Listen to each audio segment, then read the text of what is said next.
Yo, I'm David Arquette.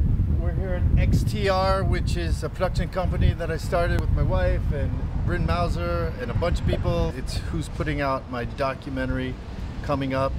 And I'll tell you the name for it here. First place ever. You Cannot Kill David Arquette.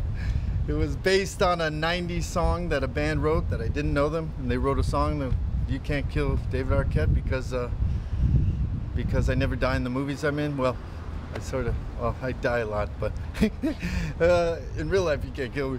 So Nick Gage tried, but missed. No, he didn't really try. That was my fault. I'm on the record for saying it was my fault. You know, the one thing I've really learned about wrestling, a real sort of like nugget, is that everybody who's involved in wrestling is involved in wrestling because they love wrestling. So it's really like, you know, you're starting to see it a lot more now. I mean, it used to be like families, generational kind of thing, and people just grew up like that.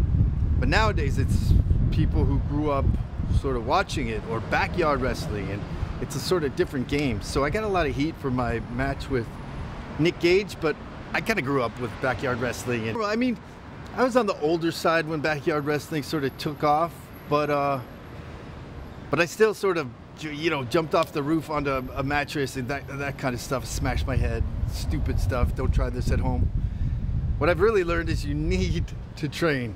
It is so painful anyway, and the more you train, the more you learn the art of wrestling, the more you're gonna sort of protect yourself, the better story you'll be able to tell in the ring, the better match you'll be able to put together, and the safer you'll be, even though it's a very unsafe sport. It's very dangerous. I love wrestling, and I sort of had this complicated past with it, and I really wanted to make a movie for the fans that really showcased wrestling. You know, we start backyard wrestling, we go to Tijuana and street wrestle, we go have a 8-man lucha match, and then come to Los Angeles and wrestle RJ City at Championship Wrestling from Hollywood. And then I go on a tear in the indie scene and got to meet a lot of incredible wrestlers. I thank so many people in the movie. At the end of the movie, I just went through for the past few days. I've been just on a computer, just like, remembering different moments I've had and exchanges with people.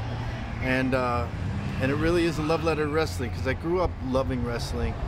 And it would really kind of like hurt my heart that the wrestling community kind of were mad at me, and I understood why. I understand now even more once I sort of got in the ring and saw how much it took, and how many sacrifices you have to make, and how painful it is, and how much traveling there is, and I only got a little sliver of it, but it was an incredible experience, and I hope people enjoy the film.